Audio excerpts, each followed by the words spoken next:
Chapter 29. Jacob arrives at Paddan-aram.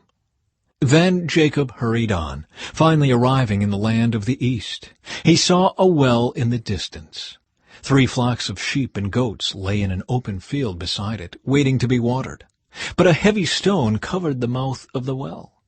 It was the custom there to wait for all the flocks to arrive before removing the stone and watering the animals. Afterward, the stone would be placed back over the mouth of the well. Jacob went over to the shepherds and asked, "Where are you from, my friends?" "We are from Haran," they answered. "Do you know a man there named Laban, the grandson of Nahor?" he asked. "Yes, we do," they replied. "Is he doing well?" Jacob asked. "Yes, he's well," they answered. "Look, here comes his daughter Rachel with the flock now." Jacob said, "Look, it's still broad daylight, too early to round up the animals. Why don't you water the sheep and goats so they can get back out to pasture?" "We can't water the animals until all the flocks have arrived," they replied. "Then the shepherds move the stone from the mouth of the well, and we water all the sheep and goats." Jacob was still talking with them when Rachel arrived with her father's flock, for she was a shepherd. And because Rachel was his cousin, the daughter of Laban, his mother's brother, and because the sheep and goats belonged to his uncle Laban, Jacob went over to the well and moved the stone from its mouth, and watered his uncle's flock. Then Jacob kissed Rachel, and he wept aloud. He explained to Rachel that he was her cousin on her father's side, the son of her aunt Rebekah. So Rachel quickly ran and told her father Laban. As soon as Laban heard that his nephew Jacob had arrived, he ran out to meet him. He embraced and kissed him and brought him home. When Jacob had told him his story, Laban exclaimed, "You really are my own flesh and blood." Jacob marries Leah and Rachel. After Jacob had stayed with Laban for about a month, Laban said to him, "You shouldn't work for me without pay just because we are relatives. Tell me how much your wages should be." Now Laban had 2 daughters. The older daughter was named Leah, and the younger one was Rachel. There was no sparkle in Leah's eyes, but Rachel had a beautiful figure and a lovely face. Since Jacob was in love with Rachel, he told her father, "I'll work for you for 7 years if you'll give me Rachel, your younger daughter, as my wife." "Agreed," Laban replied. "I'd rather give her to you than to anyone else. Stay and work with me." So Jacob worked 7 years to pay for Rachel. But his love for her was so strong that it seemed to him but a few days. Finally the time came for him to marry her. "I have fulfilled my agreement," Jacob said to Laban. "Now give me my wife so I can marry her." So Laban invited everyone in the neighborhood and prepared a wedding feast. But that night, when it was dark, Laban took Leah to Jacob, and he slept with her. Laban had given Leah a servant, Zilpah, to be her maid. But when Jacob woke up in the morning, it was Leah. "What have you done to me?" Jacob raged at Laban. "I worked 7 years for Rachel. Why have you tricked me?" "It's not our custom here to marry off a younger daughter ahead of the firstborn," Laban replied. "But wait until the bridal week is over. Then we'll give you Rachel too, provided you promise to work another 7 years for me." So Jacob agreed to work 7 more years. A week after Jacob had married Leah, Laban gave him Rachel too. Laban gave Rachel a servant, Bilhah, to be her maid. So Jacob slept with Rachel too, and he loved her much more than Leah. He then stayed and worked for Laban the additional 7 years. Jacob's many children. When the Lord saw that Leah was unloved, he enabled her to have children, but Rachel could not conceive. So Leah became pregnant and gave birth to a son. She named him Reuben, for she said, "The Lord has noticed my misery, and now my husband will love me." She soon became pregnant again and gave birth to another son. She named him Simeon, for she said, "The Lord heard that I was unloved, and has given me another son." Then she became pregnant a 3rd time and gave birth to another son. She named him Levi, for she said, "Surely this time my husband will feel affection for me, since I have given him 3 sons." Once again Leah became pregnant and gave birth to another son. She named him Judah, for she said, "Now I will praise the Lord." And then she stopped having children.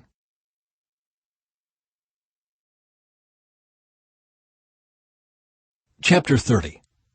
When Rachel saw that she wasn't having any children for Jacob, she became jealous of her sister. She pleaded with Jacob, "Give me children or I'll die."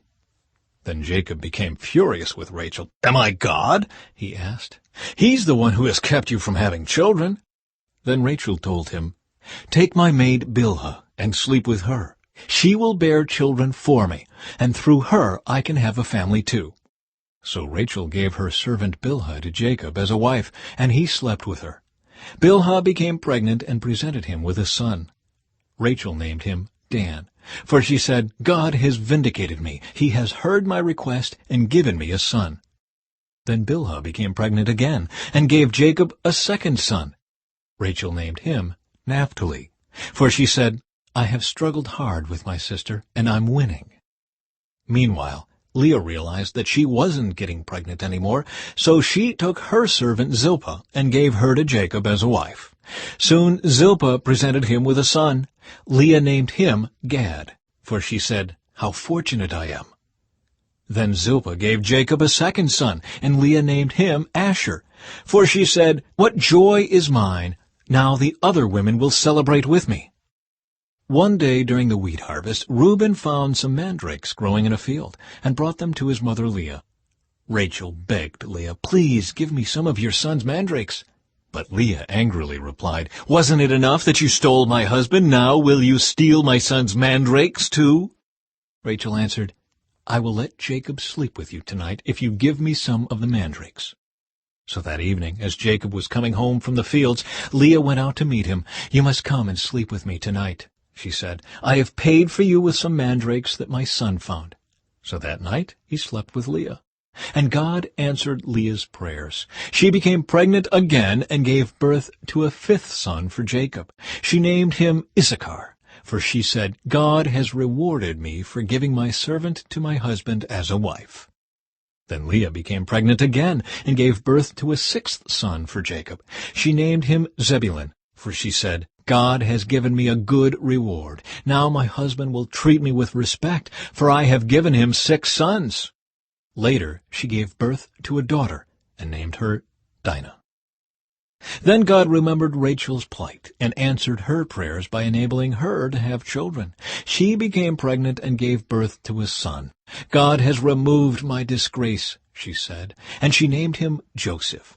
For she said, "May the Lord add yet another son to my family." Jacob's wealth increases. Soon after Rachel had given birth to Joseph, Jacob said to Laban, "Please release me so I can go home to my own country. Let me take my wives and children, for I have earned them by serving you, and let me be on my way. You certainly know how hard I have worked for you." "Please, listen to me," Laban replied. "I have become wealthy, for the Lord has blessed me because of you. Tell me how much I owe you. Whatever it is, I'll pay it."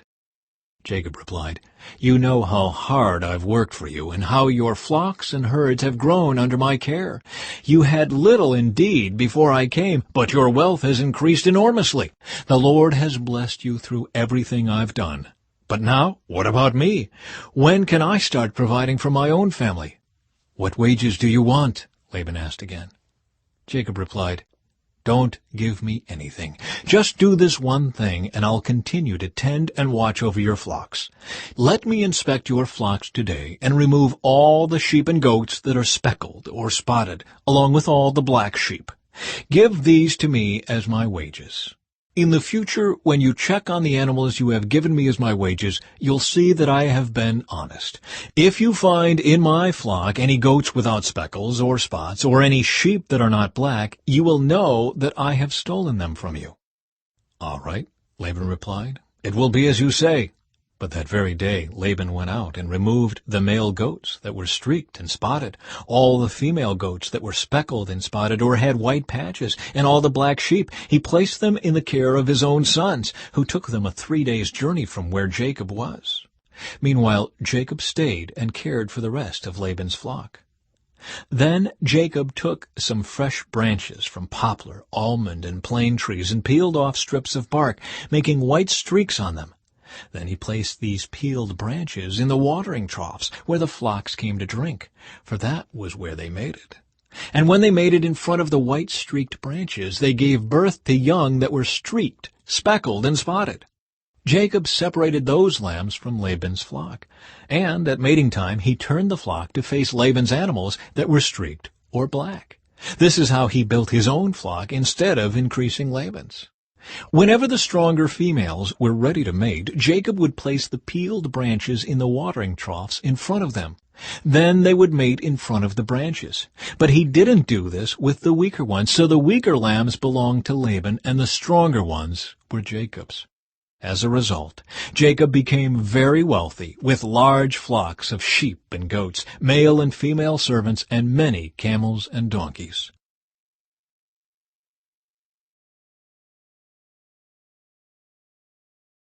Chapter 11. Jesus and John the Baptist. When Jesus had finished giving these instructions to his 12 disciples, he went out to teach and preach in towns throughout the region. John the Baptist, who was in prison, heard about all the things the Messiah was doing. So he sent his disciples to ask Jesus, "Are you the Messiah we've been expecting, or should we keep looking for someone else?" Jesus told them, "Go back to John and tell him what you have heard and seen. The blind see, the lame walk, the lepers are cured, the deaf hear, the dead are raised to life, and the good news is being preached to the poor. And tell him, God blesses those who do not turn away because of me." As John's disciples were leaving, Jesus began talking about him to the crowds. "What kind of man did you go into the wilderness to see? Was he a weak reed, swayed by every breath of wind? Or were you expecting to see a man dressed in expensive clothes? No, people with expensive clothes live in palaces. Were you looking for a prophet? Yes, and he is more than a prophet. John is the man to whom the Scriptures refer when they say, 'Look, I am sending my messenger ahead of you, and he will prepare your way before you.' I tell you the truth, of all who have ever lived, none is greater than John the Baptist. Yet even the least person in the kingdom of heaven is greater than he is. And from the time John the Baptist began preaching until now, the kingdom of heaven has been forcefully advancing, and violent people are attacking it. For before John came, all the prophets and the law of Moses looked forward to this present time. And if you are willing to accept what I say, he is Elijah, the one the prophets said would come. Anyone with ears to hear should listen and understand. To what can I compare this generation? It is like children playing a game in the public square. They complain to their friends, "We played wedding songs, and you didn't dance. So we played funeral songs, and you didn't mourn." For John didn't spend his time eating and drinking, and you say, "He's possessed by a demon."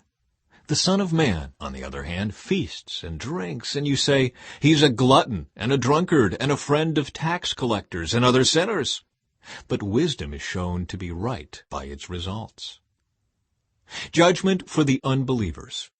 Then Jesus began to denounce the towns where he had done so many of his miracles, because they hadn't repented of their sins and turned to God. "What sorrow awaits you, Chorazin and Bethsaida! For if the miracles I did in you had been done in wicked Tyre and Sidon, their people would have repented of their sins long ago, clothing themselves in burlap and throwing ashes on their heads to show their remorse. I tell you, Tyre and Sidon will be better off on Judgment Day than you. And you people of Capernaum, will you be honored in heaven? No. You will go down to the place of the dead. For if the miracles I did for you had been done in wicked Sodom, it would still be here today. I tell you, even Sodom will be better off on Judgment Day than you." Jesus' prayer of thanksgiving. At that time Jesus prayed this prayer: "O Father, Lord of heaven and earth, thank you for hiding these things from those who think themselves wise and clever, and for revealing them to the childlike. Yes, Father, it pleased you to do it this way. My Father has entrusted everything to me. No one truly knows the Son except the Father, and no one truly knows the Father except the Son and those to whom the Son chooses to reveal him." Then Jesus said, "Come to me, all of you who are weary and carry heavy burdens, and I will give you rest. Take my yoke upon you. Let me teach you, because I am humble and gentle at heart, and you will find rest for your souls. For my yoke is easy to bear, and the burden I give you is light.